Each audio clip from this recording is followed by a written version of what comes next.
China and USA. How they stack up. The post-COVID battle between America and China will be fought on technology, trade and diplomacy. The outcome of the contest will determine the balance of geopolitical power well into the next decade. The battle lines are drawn. The defining contest of this unfolding century will be between the United States and China. The COVID-19 pandemic has sharpened differences between the world's two largest economies. US intelligence is investigating whether the coronavirus originated from a leak in a Chinese biological research lab or from live bats in Wuhan's wild animal markets where Chinese buy exotic animals. To cook and eat, China has meanwhile launched a global PR campaign taunting the US administration for being slow to recognize the danger the coronavirus posed. Several US states including Missouri and Mississippi as well as activist groups have filed lawsuits against China seeking financial compensation for the loss of human lives and damage caused to the economy due to China's negligence and cover-up of the deadly virus that has led to nearly lakhs of deaths worldwide. The US economy shrank by 4.8% in the January to March 2020 quarter. Job losses have surged to more than 30 million. An economy that was in fine fettle till December 2019 is in a tailspin. China is predictably doing much better. While the economy shrank by 6.8% in January to March 2020, a quick turnaround is expected in the April to June 2020 quarter.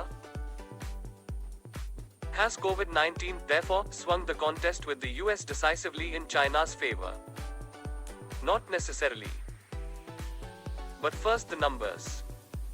China's GDP in 2019 was $14 trillion, a third lower than the US GDP of $21 trillion. At their respective pre-COVID trendline annual growth rates of 6% and 2.5%, the economies of the two countries were expected to converge at around $28 trillion in 2030. COVID could throw a wrench in those projections. While China could recover in a hockey stick curve rising vertically after a gradual recovery, the curve could flatten for two reasons. First, the world no longer trusts China. The flight of dozens of foreign companies from China following COVID-19 to Vietnam, Taiwan and South Korea will weaken China's economy. Japanese manufacturing companies, including automotive, are already planning to shift operations from China either back to Japan or to countries in Southeast Asia. The second reason why China's economy could stall is the West's unofficial declaration of a trade war on Beijing. While the US is leading the charge to sharpen its tariff war on China, Germany, Britain and the Netherlands, traditionally wary of challenging China, have warned of Europe disengaging with China economically. China's economic heft has so far allowed it to swat away complaints of bullying by Beijing over trade and diplomacy. Last month, China reacted with fury against the Netherlands for redesignating its trade office in Taiwan as a diplomatic office. It threatened that in future no Chinese tourists would visit the Netherlands, a threat the Dutch shrugged off. The disengagement with Europe could prove as costly to China as America's new trade war. Beijing's Belt and Road Initiative BRI had made inroads into Italy and parts of Eastern Europe.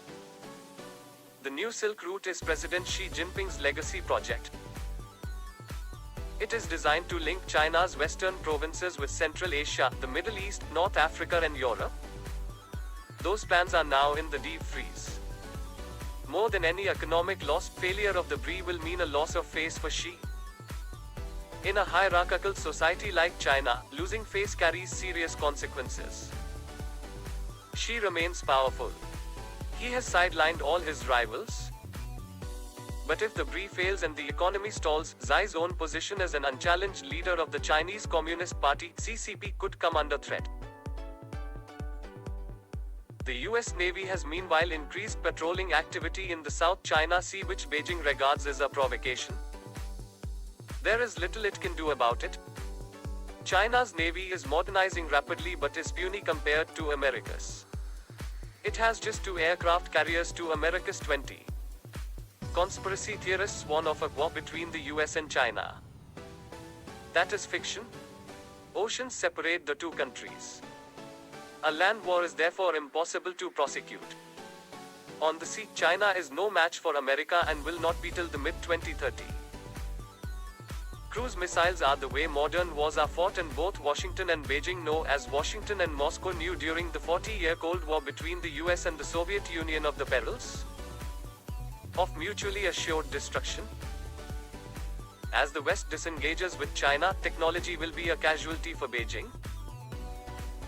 For years, China has allegedly stolen US technology through both spyware and Chinese-American scientists with access to sensitive US research. Britain is reconsidering its decision to allow Huawei to build part of its 5G network. Meng Wanzhou, the daughter of Huawei's founder Ren Zhengfei, remains under house arrest in Vancouver, Canada, awaiting extradition to the US, where she could face a long jail term for technology theft and wire fraud. Federal Bureau of Investigation (FBI) Director Christopher Wray said last month at a security conference, the FBI has about 1,000 investigations involving China's attempted theft of US-based technology in all 56 of our sealed offices and spanning just about every industry and sector. They are willing to steal their way up the economic ladder at America's expense. They are not just targeting defense sector companies. The Chinese have targeted companies producing everything from proprietary rice and corn seeds to software wind turbines to high-end medical devices.